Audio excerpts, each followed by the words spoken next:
Electrical, plumbing, sanitary, home appliances, lighting എന്നിവയ്ക്കെല്ലാം attractive EMI ഓഫറിൽ 0% ഇൻട്രസ്റ്റോടുകൂടി നിങ്ങൾക്ക് ലഭിക്കുന്നതാണ്. ഇനി നിങ്ങളും എന്നെ പോലെ മേൽക്കോയിൽ വിസിറ്റ് ചെയ്യൂ, നിങ്ങളുടെ ഡ്രീം ഹോം റിയാലിറ്റിയാക്കൂ. കുലുക്കല്ലൂർ ഗ്രാമപഞ്ചായത്തും പ്രാഥമികാരോഗ്യ കേന്ദ്രവും സംയുക്തമായി പാലിയേറ്റീവ് കുടുംബ സംഗമവും ഓണാഘോഷവും സംഘടിപ്പിച്ചു. പട്ടാമ്പി MLA മുഹമ്മദ് മുഹസിൻ ഉദ്ഘാടനം നിർവഹിച്ചു. കുലുക്കല്ലൂർ ഗ്രാമപഞ്ചായത്തും പ്രാഥമികാരോഗ്യ കേന്ദ്രവും സംയുക്തമായി പാലിയേറ്റീവ് കുടുംബ സംഗമവും ഓണാഘോഷവും സംഘടിപ്പിച്ചു. പട്ടാമ്പി MLA മുഹമ്മദ് മുഹസിൻ ഉദ്ഘാടനം നിർവഹിച്ചു. ജീവിതത്തിന് വിവിധ ഘട്ടങ്ങളുണ്ട്. ജീവിതത്തിലെ ചില ഘട്ടങ്ങളിൽ നമ്മൾ പ്രതിസന്ധിയിലൂടെ കടന്നുപോകും, ചില വെല്ലുവിളികളിലൂടെ കടന്നുപോകും. അത് പക്ഷേ പുറമേ നിന്നുള്ള വെല്ലുവിളിയാവാം, ചിലപ്പോൾ നമ്മുടെ ശരീരത്തിനുള്ള വെല്ലുവിളിയാവാം.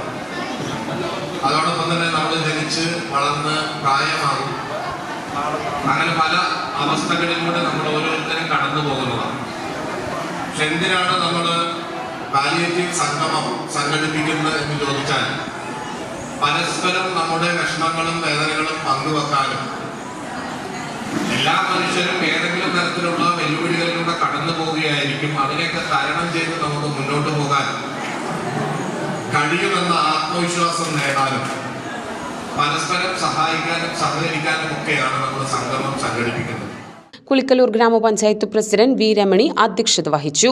Vice president TK Isahaq, block panchayat ജനപ്രതിനിധികളായ Basheer master, Muhammad, panchayat standing committee ചെയർപേഴ്സൺമാരായ രജനി, ഖദീജ, ശ്രീകുമാർ, സ്റ്റാഫുകൾ, ആരോഗ്യ പ്രവർത്തകർ, ആശാ വർക്കർമാർ, അംഗൻവാടി വർക്കേഴ്സ്, ഹരിതകർമ്മസേനാംഗങ്ങൾ, തൊഴിലുറപ്പ് അംഗങ്ങൾ, നാട്ടുകാർ, സാമൂഹ്യ പ്രവർത്തകർ എന്നിവർ ഓണാഘോഷത്തിൽ പങ്കെടുത്തു. നിരവധി പാലിയേറ്റീവ് രോഗികളും ബഡ്സ് സ്കൂളിലെ കുട്ടികളും പരിപാടിയുടെ ഭാഗമായി ഓണാഘോഷവും ഓണസദ്യയും വിവിധ കലാപരിപാടികളും അരങ്ങേറി.